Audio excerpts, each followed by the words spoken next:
সময় আপনাদের সাথে কিছু কথা বলে নিই। সেটা হচ্ছে অনেক ইন্টারন্যাশনাল স্টুডেন্ট আছে, তারা বাংলাদেশ থেকে যারা আসছেন বা পৃথিবীর অন্য দেশ থেকে আসছেন, অনেক সময় কনফিউজ থাকে যে আসলে কোন ইউনিভার্সিটিতে পড়াশোনা করা উচিত। এখন আপনাকে ব্যাপারটা বুঝতে হবে যে আপনি আসলে আপনার মূল উদ্দেশ্যটা কি। আপনি কি ইউকেতে সেটেল হতে চান, নাকি আপনি দেশে ফিরে যেতে চান, সেটার উপর ডিপেন্ড করবে। আপনি কি এসে এখানে পার্ট টাইম জব করতে চান, বা আপনি ফুলি কনসেন্ট্রেট করতে চান স্টাডিতে। তো সেক্ষেত্রে দেখা যাচ্ছে লন্ডন সবসময়ই মোস্ট অ্যাট্রাকটিভ ডেস্টিনেশন থাকে, কারণ লন্ডনে অনেক দামি দামি ইউনিভার্সিটি, টপ টিয়ার ইউনিভার্সিটি যেগুলো, সেগুলো লন্ডনে রয়েছে। আর লন্ডন হচ্ছে world business hub, whole world is connected to London. So in that sense অনেকে চায় যে লন্ডনে থেকে পড়াশুনো করবে।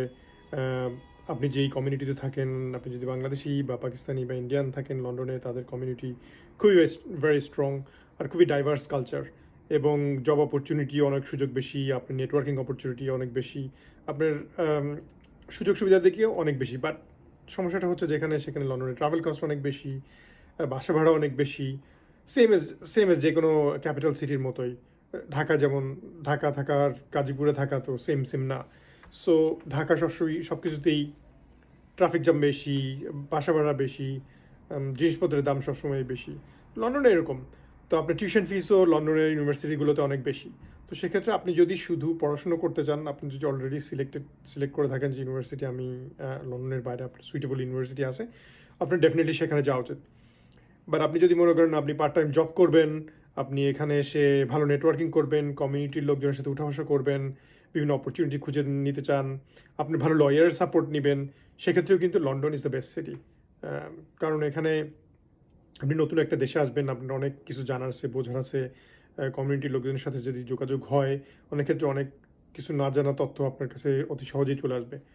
কিন্তু আপনি যদি রিমোট এরিয়াতে কোনো একটা ইউনিভার্সিটি রয়েছে, যেখানে মনে করেন জাহাঙ্গীরনগর ইউনিভার্সিটির মতো একটা ইউনিভার্সিটি, যে অনেক দূরে শহর থেকে, বা লন্ডনে এরকম এরকম ইউনিভার্সিটি প্রচুর আছে যে সিটি থেকে কানেক্টেড না, অনেক দূরে, শুধু ক্যাম্পাস ইউনিভার্সিটি, লন্ডনের বাইরে, শুধু স্টুডেন্টদের খুব শান্তভাবে শিষ্টভাবে পড়াশুনো করার জন্য খুবই কোয়াইট এরিয়াতে ইউনিভার্সিটিগুলো।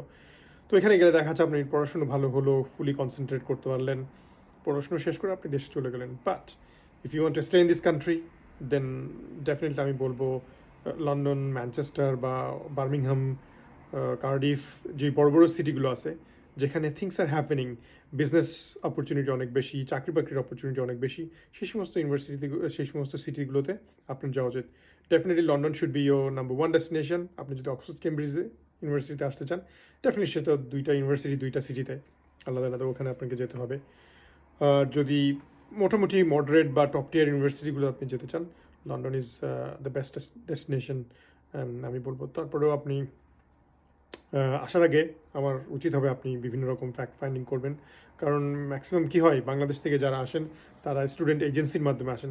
এজেন্সিগুলো ওদের ওদের মূল উদ্দেশ্যই থাকে একটা স্টুডেন্টকে কোনো রকম একটা ইউনিভার্সিটিতে ভর্তি করে দিতে পারলেই তারা ইউনিভার্সিটি থেকে একটা একটা বিশাল চাঙ্ক, একটা কমিশন পেয়ে গেল। সো আলটিমেটলি স্টুডেন্টের সুযোগ সুবিধার ব্যাপারে তাদের হয়তো মাথা ব্যথা থাকে না, তারা অত খেয়াল রাখে না। সো এই জন্যে আমি স্টুডেন্ট ছিলাম, আমি স্টুডেন্ট ভিসা দিই প্রথম 23 বছর আগে লন্ডনে আসি। সো আমি যখন আসি তখন আমি প্রায় অলমোস্ট যতগুলো সেমিনার হইতো স্টুডেন্ট কনসালটেন্সির, আমি অলমোস্ট সবগুলোতে ঢাকাতে অ্যাটেন্ড করতাম, পত্রিকা দেখতাম প্রতিদিন। তখন তো পত্রিকা ছিল, পত্রিকা সব অ্যাডভার্টাইজমেন্ট দিত, দেখতাম আর সব জায়গায় যেতাম। ম্যাক্সিমাম স্টুডেন্ট কনসালটেন্সি বা সেমিনারগুলোতে আমি গিয়ে ইনফরমেশান গ্যাদার করে তারপরে আমি নিজে নিজে ডিসিশন নিই না আমি লন্ডন সিটিতে আসবো এবং আমি লন্ডনেই আসি।